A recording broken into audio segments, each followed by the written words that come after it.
As Honor said, I met Jen Zinn when I was in Antarctica with her.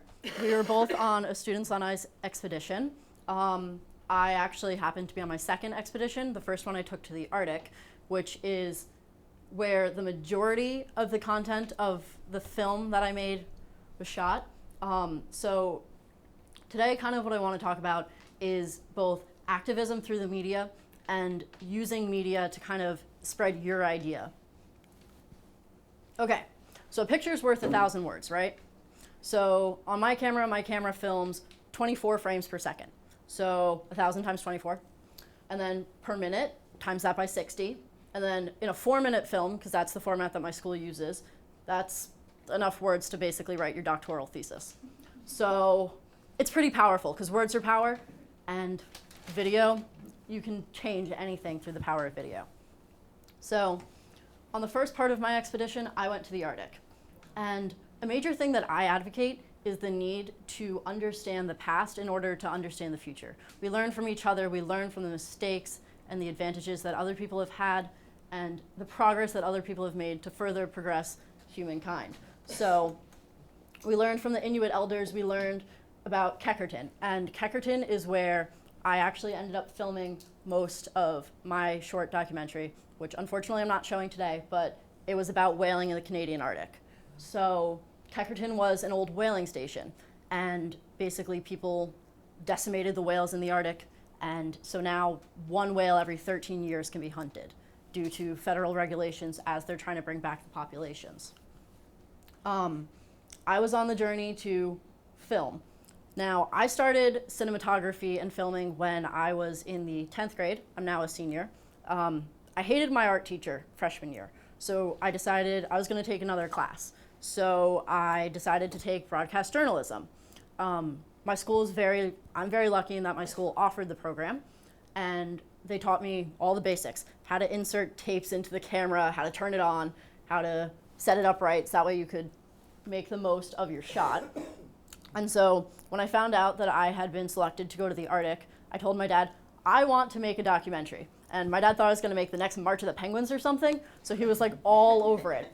So he got me a camera, as you can see there, and a tripod, and I had 50 hours worth of tape. I'm a big tape fan because while I love technology, I often like to have hard copies of things because in past experience, stuff can be erased, and I like to have something that's solid.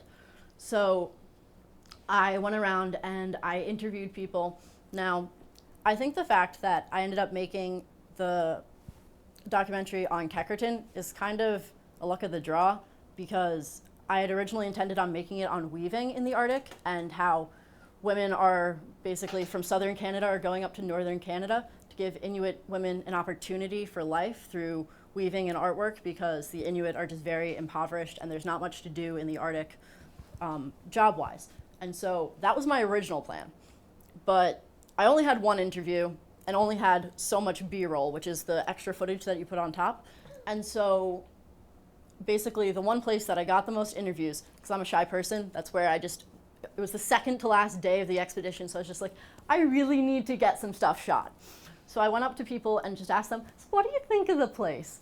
And when I got home, it all had to do with the editing. And basically, even if you are a terrible photographer, you can edit something and make it into the most incredible artistic work that you can produce. So using modern technology, I made this really cool 4-minute piece, which went on to win a whole bunch of prizes in my community. And I never thought I was going to make anything of it. I just made it as a class assignment. And even though I may not have changed the world through my one little 4-minute documentary, I'd say about 1,000 people have seen it through all the film festivals that I've entered it into. So that's 1,000 people that now know that there was an issue with whaling in the Arctic, and that by listening to the story of the whaling in the Arctic, that nowadays, to make a difference, we just have to listen to the past to move forward. So this is a whaling station, or a base, which was also part of a whaling station, which is in Antarctica. This is in Deception Island, which is in the middle of a volcano. So when I went to Antarctica, I had the mission of getting one thing which was missing from the footage that I had in the Arctic, which was, since it was a documentary on whaling, I had no footage of whales. So I was kind of on a mission to find the whales. So here is just kind of an example of kind of the decimation that whaling can leave, because you have the large oil drum tanks. And what happened was, this is inside a volcano. The volcano erupted in the 60s and completely just disrupted all of the operations there. So what's left now is just corroding oil drums. This is a humpback whale when I was in Antarctica. To me, this day, it made me connect to why I felt important for making my documentary. It's 4 minutes, doesn't really change the world, or does it? This day, what happened was, I was on the last Zodiac ride, and a Zodiac's like a 12-foot little inflatable boat that they just drive us around in. And so we were driving through the iceberg galleries, which is where grounded icebergs are, and you just kind of look at them and admire them. And we got a call over the radio, whales were spotted.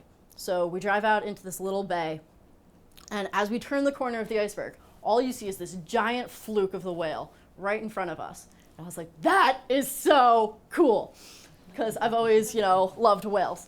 And I saw that, and we were like, okay, a whale can stay underwater for about 15 minutes, so we'll wait 15 minutes till we see it again. Turns out there wasn't one whale, there were 3. And we saw the 3 of them pop up right in front of us. And all you see is 3 humpback whales swimming right at you.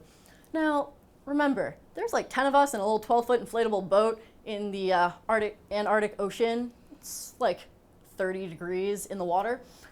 You don't want to be in that. So one of the whales dives right underneath us. I look over the boat. I can see the white of its fins underneath the blue waters of the Antarctic Ocean. I see the other whale come up, and I looked that whale right in the eye.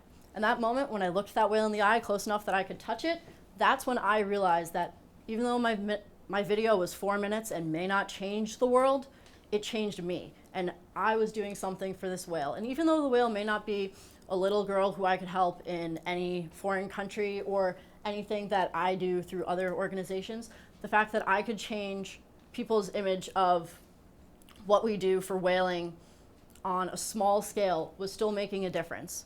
And that's why I encourage each and every one of you to make a documentary, to take pictures, to start a group, to do something using media to make a difference. Because any difference, if you can change one person, that one person can change 2 people, and so on and so forth.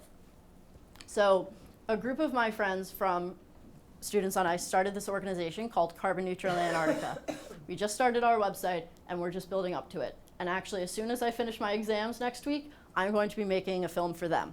So for CNA, basically the goal is to create a carbon neutral continent, because some stations, like the Belgian station, is completely carbon neutral, so we know that it's possible. Now, CNA is a great concept because we do it completely through the internet. Now, Students on Ice members are from all over the world. So we, for conferences that we have for CNA, we do them over Skype.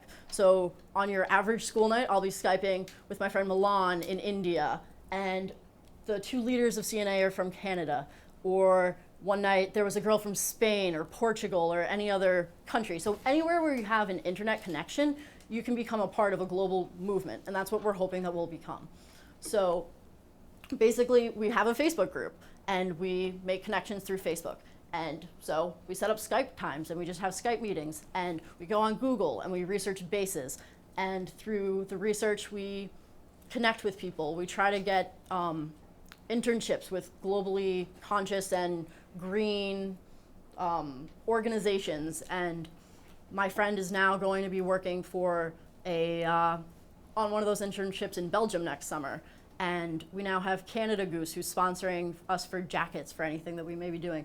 We have all sorts of sponsorship money coming in for random stuff. And it's all because we had an idea of creating a carbon neutral continent, which we knew was possible because someone already did it, and spreading that. And we spread it through the uses of the internet. And I think that's the important thing of this upcoming generation, my generation, is that we can collaborate internationally and create a world where your neighbor is not just the person next door. And so to help your neighbor, you can help everyone throughout the world. And by helping your neighbor, you are helping the world, because we are all global citizens now, and that is the important part of today.